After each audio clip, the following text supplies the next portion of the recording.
I'm Logan Crawford, and right now on Spotlight, we're delving into the chilling world of an amazing book. It is called Dying to Ski, a Mary MacIntosh novel by Maureen Meehan.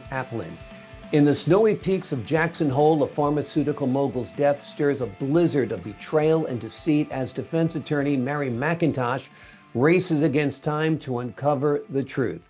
Join us right now as we explore how Maureen's real-life experiences as a judge and a lawyer and her personal tragedy inspire her gripping mystery series. We're delighted to have this very talented author join us here today on Spotlight. We ask viewers like you to support writers like her by subscribing to our channel and by purchasing her amazing book. The links are below this interview. Maureen, great to see you here today on Spotlight. Thank you. It's great to be here. Mary MacIntosh sounds a lot like Maureen Meehan. Is this kind of like a persona for you in your novels? It didn't start out that way. It started out, what actually happened is my legal secretary was murdered in 1996, and it was foreseeable, it was preventable, and it was something that haunted me. And I started writing shortly thereafter, therapeutically, to keep Lisa alive.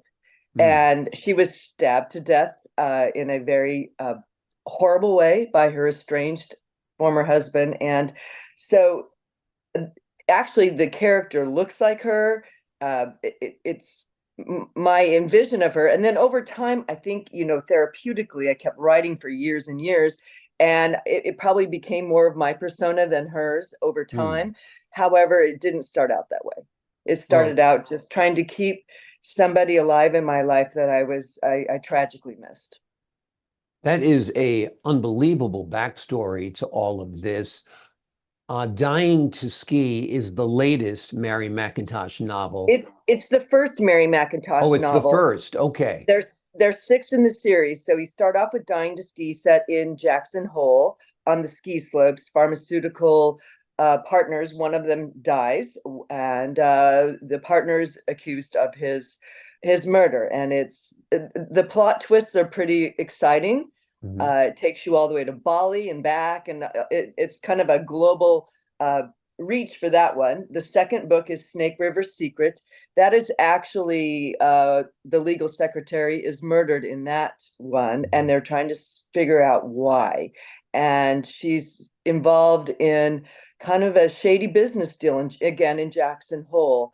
And it delves into Native American private airstrip, and it's really quite, it brings in her persona as a Native American, which I really respect. Our Native Americans in Wyoming, we have a lot of tribes, and they're an important aspect of the state of Wyoming. The next one is Powder River Poison. It's actually based on a true story that happened outside of my hometown of Sheridan, Wyoming. And if you've ever heard of the horse whisperer, that's Buck Brannaman. Buck is a horse trainer in my hometown, and his ranch is there, and somebody bought the mineral rights under his property. This is a true story. And they drilled fracking, and it ruined his business for a while because of all the drilling on his land. It scared his horses. He had to move everyone to New York, everything, the whole production, to New York, to other people's ranches, so he could, whisper or train these horses. So that's based on a true story that happened, that really did poison the Powder River in Wyoming. The fourth one is Pandemic Predator. I wrote it in '08. It's about a serial killer who it starts in Wyoming, but what this man does, and it's based on a true story back then, which is kind of foretelling. He takes the H1N5 bird flu, and he infects women all over the world with it, which globally shuts down the entire population. So it's COVID before COVID. Right. So then the next one is Poison by Proxy. It's a Munchausen by Proxy case based in Sheridan, Wyoming, and it would be Munchausen is a strange psychological disease, and the wife is accused of poisoning her youngest of four children. And it turns out it may have been somebody else doing something else for a different reason, but it's a great story. in the sense that these things really exist, and it's really hard Yeah. to figure out who's on first with Munchausen by proxy. The last one's called The Five. It's also based in Wyoming, and it takes place in a cabin. We have a family cabin, and Mhm. it's based basically there, but it's Mhm. about five college roommates who are to get together for a reunion, and a serial killer, which is again based on a true story out of Rhode Island. Hmm. Uh, he gets released at age 21 despite his crimes when he was as young as 12, and he continues on his murder plot. Mhm. Anyhow, those are that's the Mary MacIntosh series. Well, So all six of those are they're all Wyoming based and ripe for content. amazing, amazing. I'm getting chills hearing about all this stuff because I'm a journalist, and so I'm kind of exposed to the same things that you're exposed to, where we get a lot of great material for our novels. And that's Yeah. what you seem like to have mined there. Your real life experiences and high profile case. I even know the case you're talking about in Rhode Island. It was a 12-year-old. He was about Yeah. 6'3" and Yeah. 250 pounds at 12 years old, and he murdered somebody. I forget, his name was Craig something or other, and that Yeah. actually helped change the laws of treating juveniles as adults. It did change the laws, and it took a long time for some states to catch up with the changing laws, so that when kids were, even just regardless of their crimes, at age 21, they were released from juvenile detention. And that's what happened with this young man. And he continued on a spree.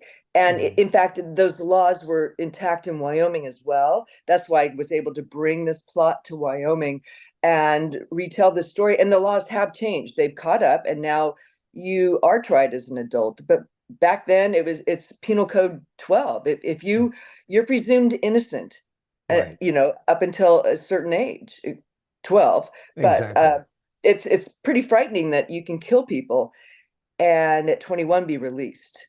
Exactly. And when you're 12 years old and you have the body of a man, you're acting like a man, you're threatening to kill people, and you go into a neighbor's house, and I think he brutally murdered the Brutally. family. Yeah. But I do remember the case because I was a news Yeah. reporter in Providence for a while. So that's how I recall it. I worked on that story. Tell Yeah. us a little bit. Let's talk about the first of the Mary MacIntosh series, Dying to Ski. Yeah. Give a little bit more of the elevator pitch, if you will, of what the book is about. So I wrote this, obviously I started writing it in 97, 8, right in that back then. I have their pharmaceutical drug and a erectile dysfunction drug. Mhm. And back when that was, I don't even know if it was really a thing back then. If it was, I wasn't super aware of it. But uh, I always, there are certain drugs on the market. For example, Snake River Secrets about Botox. I wrote that in 2000. It really wasn't a big drug at the time, but it was an up and coming. But so Dying to Ski is based on this erectile dysfunction drug that this pharmaceutical partners have promoted, created, uh, and they one of the partners is taking the drug to Asia and selling it sort of on the black market, Mhm. and he's getting in trouble for it, and the feds are coming down on him for selling something or promoting something that you shouldn't be doing outside of your market that you're entitled to sell, and Mhm. competing in other markets. And these business partners have a falling out over it. But Mhm. they go skiing, and one of them doesn't make it through the chute in Jackson Mhm. Hole. And if you've ever skied Jackson, it's challenging. If you go to the top and you ski 4,000 vertical down, you're skiing chutes, and Right. it's hard. And so one of them, Preston, doesn't make it down the chute. Hmm. And it's assumed that it's a skiing accident, but the autopsy reveals it's not. Great. It's a great way to kill somebody. And a lot of great visuals there. Jackson Hole is an amazing town It's and an beautiful. amazing ski resort as well. It really is. I need to Yeah. talk to you right now about one of your most recent endeavors, a book called 60 Dates in 6 Months. It sounds great. It sounds like it's a Here makings she of a is. novel, and there it is, 60 dates. Did you 60 did dates you go in on six 60 months. dates in 6 months? I did. So my husband passed away 10 years ago I'm of sorry. a rare cancer. And it's taken me a while to get my Mhm. head around, getting back out in the world. I was 48 when he passed. And So fast forward, I'm 58, and I Mhm. decided to go get back out there. And my kids are all four of my kids are on board with that now, and and so I went on some dating apps, and it's been miserable. It's just been awful. And so I took all these notes because you do have to write everything down, figure out who these people are, and you have to talk to a lot of people, text with a lot of people. It's Right. really a time-consuming endeavor, but I most of my dates were hiking dates, and I would Right. meet someone on a trail. I would let a couple friends know where I'm meeting, what time, and when I'm on my way back. But I did a lot of hiking dates, primarily a few coffee dates, one or two dinner dates, not a lot. Right. But they weren't good. I mean, Right. people didn't look how their pictures looked, or Mm. they said they were fit and they meant to say fat, or and I'm very athletic. So I mean, Right. I've done the Ironman, I've done countless marathons. So for me, fit is fit. Right. And when you're 30 pounds overweight, that's not what we negotiated. So um so anyhow, I started just I come home from my hiking date, and I would write a nickname for this person because they weren't who they said they were, or they said they're a jogger, they're not. They said they're a skier, they're not. There's a Right. million things that are wrong with this scenario. And so I started thinking with my girlfriend, like, this is funny. All these nicknames Mm. are hilarious.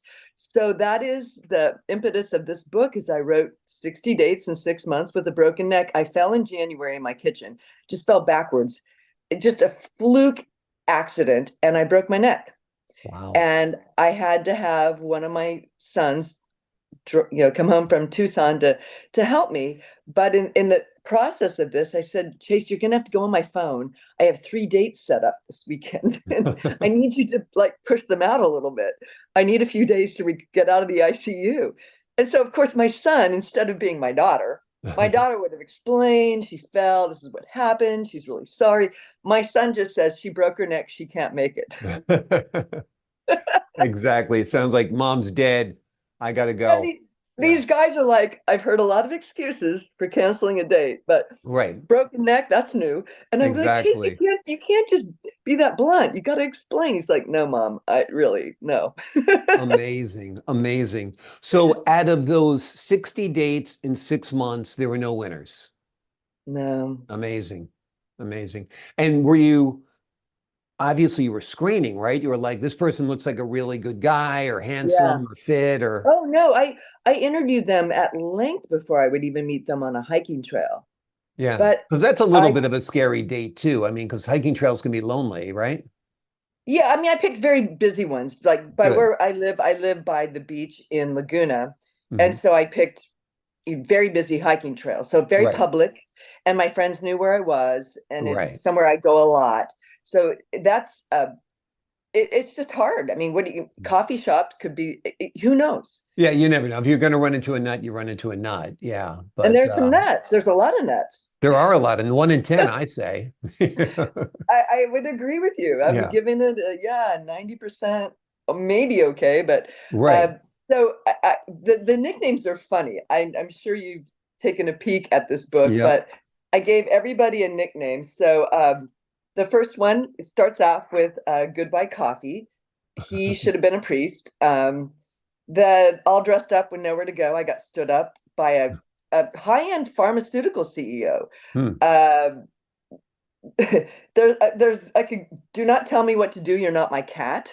This was a guy that told me I probably wasn't in good enough shape to go hiking with him after breaking my neck. I'm like, I think I'm worthy I- of a hike if I say I am. That's So there's a lot of really funny titles, but Keep Your Boots On was one of them. I'm like, ooh, that's haven't funny. It even sounds met like you smelly yet, feet. dude. Yeah. Yeah. That's funny. That's really funny. Were all of them just one dates or did you go on a couple of dates? A couple were a couple of dates. Most of them were just one. Right. Yeah. Interesting. What do you hope viewers get out of or readers get out of 60 dates in 6 months? I hope they get out of it that you gotta keep trying. You gotta stay hopeful. We're all looking for love, and Mm. we all deserve love, but it really does take some patience and time, and just don't give up. keep Right. trying. I mean, you might have to go on, like my mom said, you might have to kiss 300 toads, but one of these days you're going to kiss a prince, you know? Exactly, exactly. It's like working for Indeed or ZipRecruiter or something. You got to go through a lot of resumes to find the right candidate, for Yeah, sure. And yeah. also, being a mature woman, you look great. I never would guess you were 58. Most Thank men you. your age, I presume, look like they're 78 or 88. That's probably part of Yes. the problem also. It's a problem. It Yeah, is a problem, yeah. especially out here where people are out in the sun a lot in Right. California. A lot of the men look very weathered, By the and time they're they, 60, their skin's pretty shot. Yeah. Yeah. yeah, and they Yeah. they just haven't kept themselves in good order, and so it's hard because you have to admit, I mean, everyone has aesthetic, attraction, and you Right. have to be attracted to somebody, and if they look 20 years older than you, it's not going to work. But then again, I have one of my chapters is 31 is not the new 51. This one young man, he said he was 51, he's actually 31. You could tell by the conversation we were having, and he was talking about his mom a lot. I'm like, you don't sound like you're 51. And Exactly. so when I said to him, how old are you really? And he said, 31. Is that a problem? I'm like, yeah, I have a 29-year-old son. Right, That's a right. major problem for me. That's funny. That's funny. I would start the book Kind with of. that story. That's a good one for sure. Now you've got a sequel to 60 Dates as I well. What's the do. sequel called? So what I did was I created a QR code for the Los Angeles Festival of Books. So when I signed my books for the 60 Dates pitch, I gave out the QR code and I said, it asked one question: tell me your worst date. Mm, So I got hundreds of emails from people from the LA Festival of Books with their worst date. And I took that, I that's crowdsourced it, if you great. will, and I wrote Push You Away. And it's a sequel to 60 Dates, and it's about other people's not very good dating experiences. And it's amazing the depth of the information people were willing to share. And this men, women, all ages. I mean, I had a high school senior boy send Mm, me one all the way up to, 80-year-old ladies saying, I've tried and tried and this is my experience. So I compiled their stories and wrote the sequel, and it's actually equally good. It's in production right now with my same, my publisher. It went through the editing process this past week, and so now it's in production. It'll be out next week. May 20th, I think, is the date it's released. It's just goes to show you you're not alone. We're not hmm. alone. Anyone who's Yeah. out there trying to date, looking for love, is in the same boat, and the experiences can just be not good. I had Right. one lady explain how she met this guy. They went on a few dates. She ended up going home with him, and she got up to leave, and his wedding ring was on his nightstand. And she said, "Are you Gosh. married?" And he said, "Yeah, she's this airline, person, and she's gone 4 days a week." And this Right. woman is What is like, she you supposed to got to say? be Great, I can have you those 4 days. I mean, right. Oh, I'm so yeah. excited. Exactly. It's crazy. It's funny. My son is 34, so I'm friends with all of his friends, and they hate the dating apps. In Oh, fact, it's so bad. yeah, Go it's ahead. enough to keep them in relationships because they don't want to be quote unquote out there on the dating apps again. Because I I guess, like you know. said, there's so many liars and gold diggers and people who don't look like their photographs and boring people. And they're swiping left and swiping right, and this one looks great. And when you meet them, it's a completely different story. Yeah, and in fact, I have had a number of my kids' friends tell me the same thing, that they've just given up, Yeah, and they're they hate young. that. Yeah, They're in their 20s and 30s, and they've given up on dating because it's just miserable. right, How right. sad, Yeah, it's and they funny. live They in New don't mind. York, and Yeah, you they know, don't mind being in a relationship. They don't like dating, and they particularly don't like the anonymity of a dating app. So it was a good formula, I guess, for a while, and I guess it's jumped to shark. I don't know, but it you know what, the hard part is that you can swipe willy-nilly. Mhm. However, and men have complained about this a lot more than women. Women, can click, click, click, click, and they'll get a lot of responses. Men don't get the same responses, and they get really down and out about it. Right. That's been my uh, information gathering at this point is that the men just get bummed out over it. Right. I mean, and The that's too women bad get because, bombarded. The women, I believe, get bombarded, yeah, and the the women men get often get bombarded. ignored. Yeah. Yes. Yeah. And it's not good on either end of Right. it. Right. Bombarded, you Exactly. can't get through the information. Right. Ignored, you feel left out. You don't feel like you're accomplishing anything you're trying to accomplish. So I wish I knew Right. the answer. The And, answer is, I and think, just keep trying. right. And they also, I agree, you have to keep on going out there and kissing those toads and kissing those frogs for sure. But yeah, and then they're often offended by the language, like the woman will use, don't be short, don't be bald, don't live with your mother, don't be unemployed. I mean, that's brutally upfront. And maybe somebody falls into one of those categories. They're like, oh no, they don't like short guys either. But it's I know, but the hard part is people get ruled out because of one of those things. right, And they could be the greatest person in the world and they might be perfect for you. And you ruled them out because of that. You right. know what I mean? And that it happens. Oh yeah. Oh, and don't like Trump and don't like Biden. Those are Oh my two other God. criterias on there. So When it's they a go into politics, I'm just like, uh-oh. Yeah. exactly, I mean, there's certain exactly. things you should probably not talk about right off out the chute. Right, Politics, exactly. Particularly in this religion. polarized age, either you're going to show up at your Yeah. date wearing a MAGA hat or not, So Yeah. Probably yeah, not. It'd probably probably be better if not. you didn't. That's But funny. Let me ask no, you this. Let's say a top movie director like Christopher Nolan came to you and said, you've got a great anthology of work out there. I want to turn one into a movie. Which book would you choose and why? excellent question.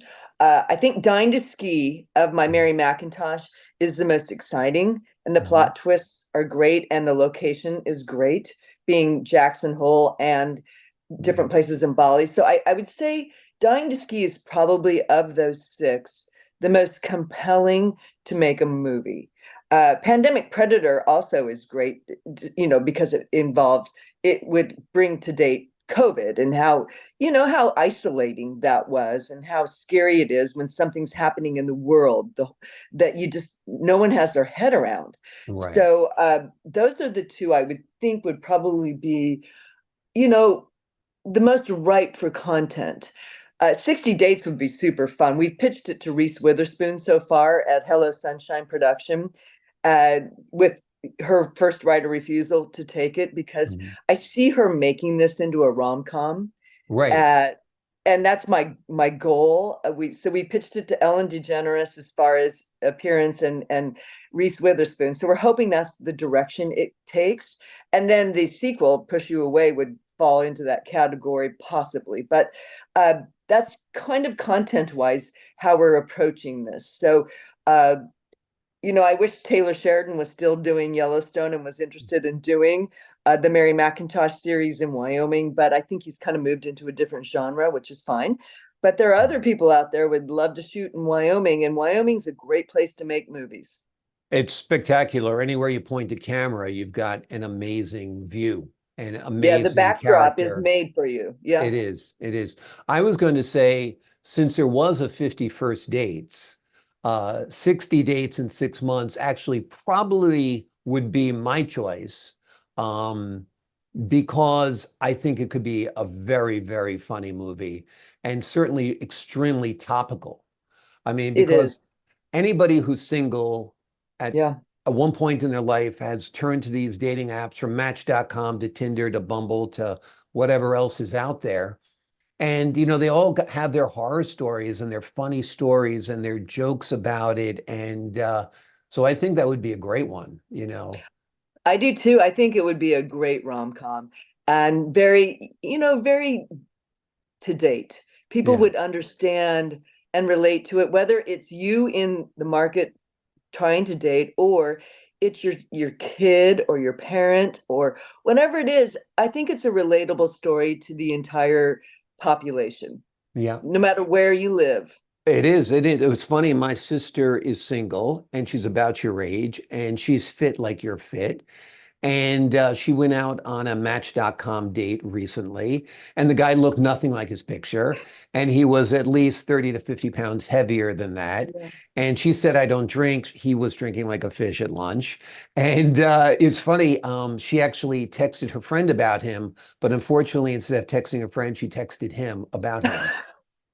So we have those kind of mishaps as well. So Oh, that can that all be happened. made into the movie. Yeah, you really have to really watch the name on your text. Yeah. It's easy to, get You're Teresa texting and about Trent Maureen, you don't mixed up. realize you're texting to Maureen, like, oh Yeah. no. And Uh-oh. and how Uh-oh. do I get out of this? I guess this one's over. Exactly, exactly. I I think I liked him, but I'm sure he's not going to like me after this. Exactly. Well, she didn't have to worry about that at least. So that's good. Yeah. Let me Yeah. ask you this. We talked about your writing career. I'd love to talk a little bit about your legal career because you're Oh, in a fascinating part of it. Part of me feels that a lot of America would be better off if we did more for the mentally ill, if it was yes. diagnosed more, if people were institutionalized when need be. Yeah. I was wondering what your take on this, and tell the folks at home what you do as a judge. So as a Superior Court judge in the mental health, what happened was in 95 a law passed in California indicating that mental health patients were not going to be bused to the courthouse anymore, that we as a team, the legal team, would go to them and do Mhm. the hearings at the mental health institute, the lockdown psych wards in Orange County, our hospitals and our jails. That we finally got it, in play by 2005. And ours is the original team. We're the pilot program, actually, for the nation, I believe, to Mhm. start this program of going to the hospitals and seeing the patients in their room, whatever was best for them, in a kind of a dressed down setting, not Mhm. so formal. The problem was they would be bussed into the tank at the courthouse. So they'd be with the rapists and killers. And then Mhm. they would go up in the elevator to have their hearing. And it was only a capacity hearings. Mhm. And they were so upset. If you're bipolar or schizophrenic and you're already in a lockdown, you're shackled. I mean, it just makes it horrid. Right. So that's what we started this program in '05. It's our same team that's still in place. We all love our jobs. We're collaborative. All we do is work with the Orange County Mental Health Agency, social services, and we get people housing, bus passes, treatment, outpatient treatment, and just try to stabilize them as much as possible. And Mhm. we've been very, very successful. It's been rolled out to the state and then, nationwide. And we are just super compassionate. Mhm. I wish we had more hospitals. We Yeah. need a lot more beds. We need a lot more treatment centers. We need to triage people much earlier. Our homeless population is a big contributor in California. Obviously, it's a problem. New York, there's certain places where the homeless population really does contribute to it, but it also increases crime, drugs, everything that comes in conjunction. People self-medicate and then they're Yeah. on the wrong medication. I wish our country really put their arms around mental health better, understood it better, understood that it's not your fault. I mean, they're biological problems that Sure. need to be treated with biological measures in a very supervised way. And we don't do enough at all, not even close. Mm. And so we have a lot of rinse repeat in our business of people that we've been seeing for 20 years, and it just gets worse, over Mm. time. And their families burn out on them trying to help them. And so now they have nobody, and it's pretty lonely. Yeah. If you're bipolar and you're manic and nobody will help you, and then you get into trouble, whatever that might be for you, it's really hard to witness. So as a team, we go into these, now we do it remotely, but via Zoom or WebEx or whatever our means is to communicate, we try to help people. We just Mhm. encourage them to get the treatment, stay as long as they need, whatever they need. And Right. it's a great job. It's very loving and caring, Mm. and everyone on our team, it's nothing punitive. It's only carrots. There's no sticks. It's just carrots. We're just Gotcha. trying to help you. So you're Yeah. not like remanding people into inpatient psychiatric care or something like that Well, necessarily. I guess on we might occasion it happens, we might keep you a little longer than maybe you want to stay, but but that only for means you need it. triage.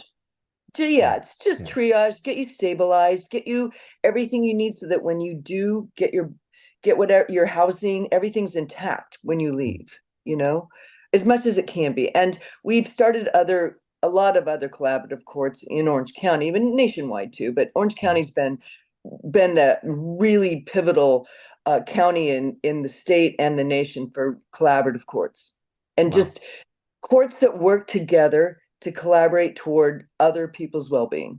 And I'm very proud to be part of a team. Well, it sounds terrific. It sounds like the kind of program that should spread across America, almost the Yeah, kind of program that should be used in a lot of different settings too, not only yeah, mental health, but family court, domestic court, where you need yeah. somebody who's compassionate and looking at some of the factors involved beyond the Well, and law. that the good thing is in Orange County we have veterans court, whatever it takes court. I mean, we have put our arms around every kind of homeless court, DUI court.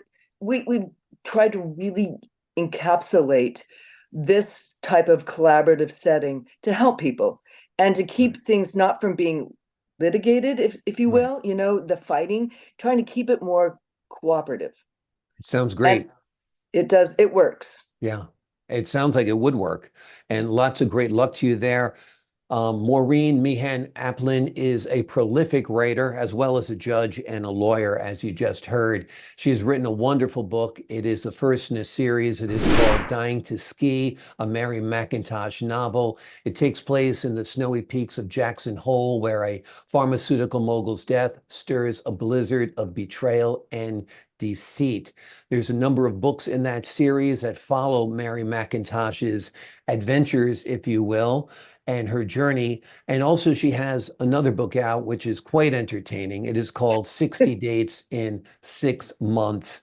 And the sequel, of course, is called Push Away. Is that what the Push sequel you is? away. Yeah, Push You push you Away. away. Okay, which I think Maureen had to do at least 60 times, push them away. Sounds Unfortunately. great. Maureen, thank you so much for joining us here today on Spotlight.